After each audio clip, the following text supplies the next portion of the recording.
Hi, this is Annie from the ADHD Minimalist, and today I wanted to talk about what I have in my minimalist backpack. This has actually replaced my purse since we went to California in the summer, and every once in a while I've put my stuff in a purse if I have to dress up for something or if we had like a Christmas deal, but just for like walking around in the city, it's about an hour from our house. This is actually really comfortable because it doesn't hurt my back like a purse that has a strap that goes across. And in everyday life, it honestly doesn't really matter because if it's a backpack, because I just carry it by the handle like this, and it doesn't do as well. Like if I pull these straps all the way out to the end, I can actually get it to go across like this, but it's not super easy to get it on and off. So the best way to wear it has really been to use like a backpack. And I know I did a review of this bag, Field Robin. They actually make these about 4 hours from our house. And so when my son was little, we picked up one of these at an outlet for really cheap. And you probably can't even get them at the outlet that cheap anymore, but this one is a different one. His bag was pretty rough. We finally ended up throwing it out because it was really stained and a little bit ripped and stuff, but he'd had it for, I don't know, he's 16 and he'll be 16 in about a month. So he had it for, I don't know, maybe 14 years before we threw it away. So it did its job. But this one is the one I've been using. These bags are really simple. So one thing I can miss sometimes is like inside organization because everything kind of just like falls into the bottom. But it does have one of these nifty things that you can sit on. So honestly, when I've been on vacation in big cities, this is kind of nice because sometimes you'll sit down on a concrete bench and it'll be kind of damp or just cold if you're not there in the middle of the summer. And so I've actually used this quite a lot. And then it's also good if you're hiking, you can get it out and sit in the moss or wherever you want to sit and not get wet. Then I guess if we'll just pull stuff out of here, I do have a receipt in here. And sometimes I put these in my bag when I've bought something. This was a birthday present for my son, which I don't know. I don't know if it's really returnable, but I thought I'd save it till after his birthday at least.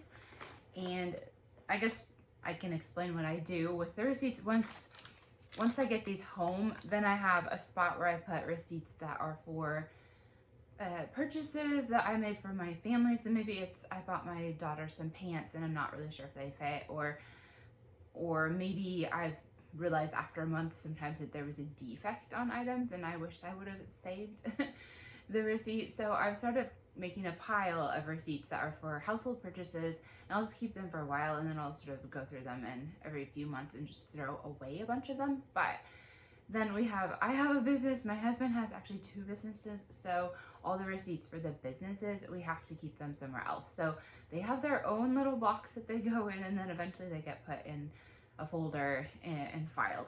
So that's what I do with those. They just stay in the bag until I get home, and then I just go over to the desk where we have these boxes and stuff to put things in. I just put them down in their boxes and I'm done.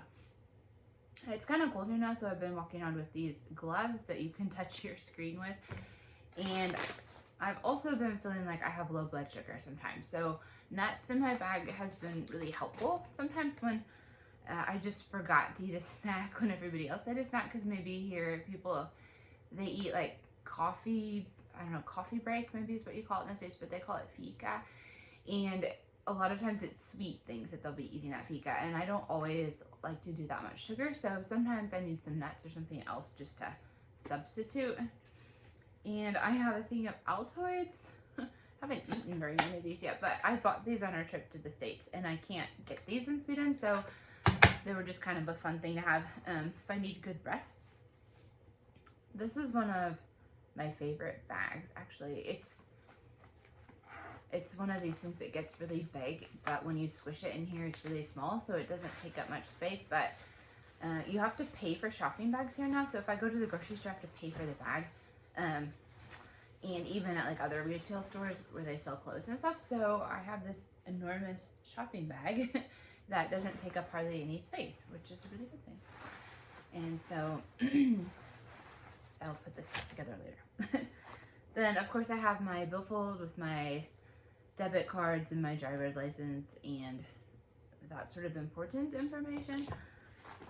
Kleenexes, because my family has seriously taken turns being sick for a really long time. We were taking turns being sick for about 6 or 7 weeks before Christmas. We got well over Christmas.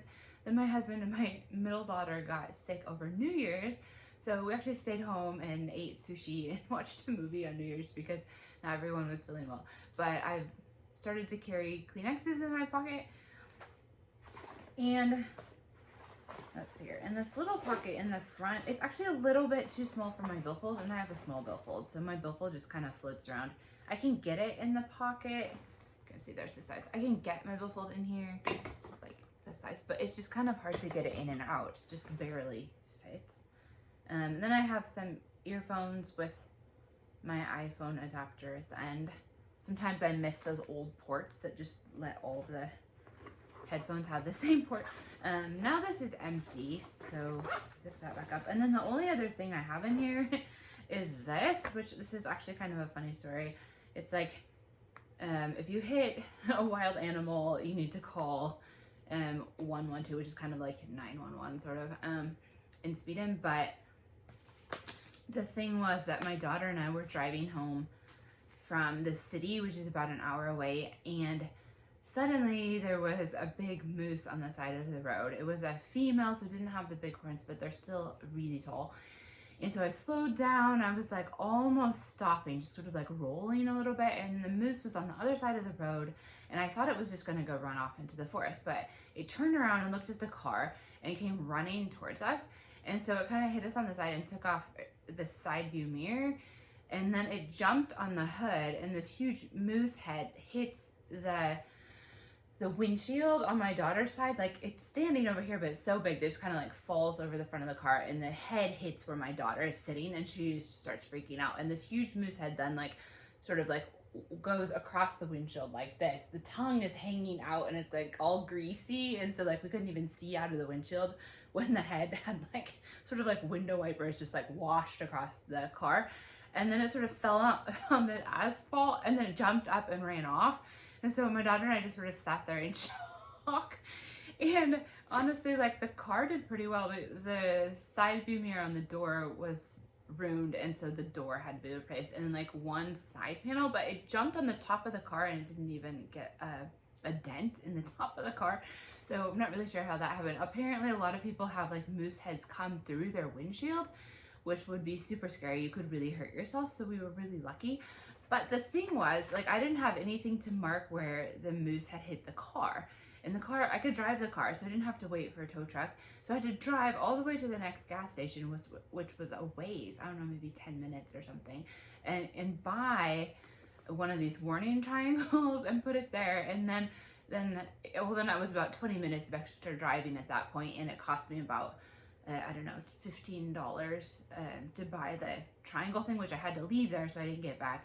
And then I picked up one of these at the police station because I thought, well, maybe I could just leave one of these under a rock or something so they can see if I ever hit a moose again. Although I definitely don't want to hit a moose again. We were shaking and I was like really nervous the whole next day. So that wasn't a really good experience. But seriously, like, afterwards we kind of laughed about it because it was like a cartoon. Like, this huge moose head like hits the windshield and the tongue hangs out. It was like, bleh, and the kind of like in slow motion, it's just like the moose just like moves across the car and then it like jumps up and is totally fine. And the hunter couldn't even find it. We had to call a hunter to go look for it to see if it was really hurt and needed to be shot, but he couldn't find it. So apparently the moose survived and we survived. Although I did learn that it's good to have something in your car you can put by the side of the road if you ever hit an animal and you need to call the police and tell them that you hit an animal that isn't dead and then somebody needs to go look for it. So anyway, that's what you do in Sweden. I don't exactly know what you should do in America if you hit something, because I don't know if I've ever called. I hit some deer with my car when I used to live in the States. I don't ever remember calling anybody about those deer who just jumped off, but they weren't really hurt. They pretty much just hurt my car and they were fine. And then sometimes you hit stuff and they're just completely dead. But I think in Sweden, even if it's a dead animal, you still have to call the police. So anyway, better to be safe than sorry. Well, thanks for joining me. And I do really like this bag. just for an everyday purse. We are planning a trip to England soon, so I actually ordered a new pack. What are those things called? Pack Safe, I think is what they're called. I had a bag that I did a review of, a Pack Safe bag that it turned into a purse, and I took it on a trip to France. I was honestly quite disappointed because the zipper on the front pocket that you use for the purse and to like get into the pocket where maybe you want to have your billfold and stuff, it just didn't open very well. The zipper stuck really bad, so it was almost like a worthless part of the bag, which is worthless. I couldn't put anything in it. And so I was a little bit disappointed in that. My daughter has since taken that bag and decided she's going to use it for school. So my really expensive bag has turned into a regular school backpack, but at least it's getting used. But I bought another one of those bags that is on its way to me in the mail now to try it on our trip to England, because they seem to think that there's a lot of people who pick your pocket and stuff in London, and I don't really know if I want to take this. So we will have to do a review of that bag later when we get back. I just realized there's something in this side pocket. Huh. What is this?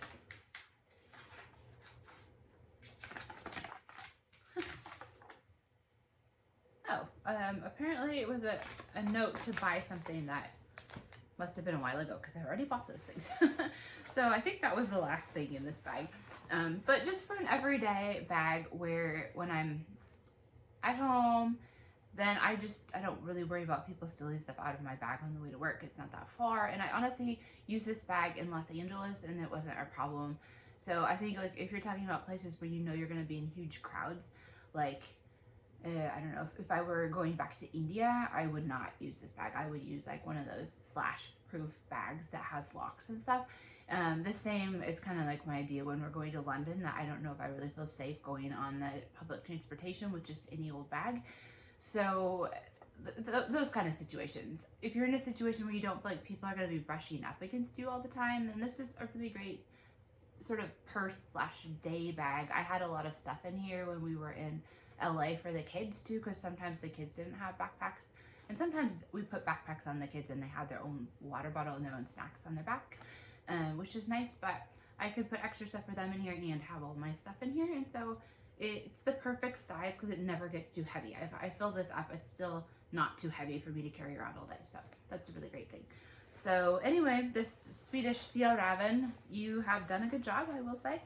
And not just because I live in Sweden, but I've enjoyed these bags over the years. So thank you for joining me. You can go to my blog, the ADHD Minimalist.com, and check out some articles about some of the places we visited in the summer with our children who have ADHD. So if you want to plan a trip and you have children with special needs, maybe some of those articles will help you. And some of the stuff that we took along is on my blog, but there's also some videos about what bags we used when we flew to the States, because we only were allowed carry-ons. So you can go check out those videos and my blog posts, and we'll see you another day. Thanks for spending part of your day with us. Bye.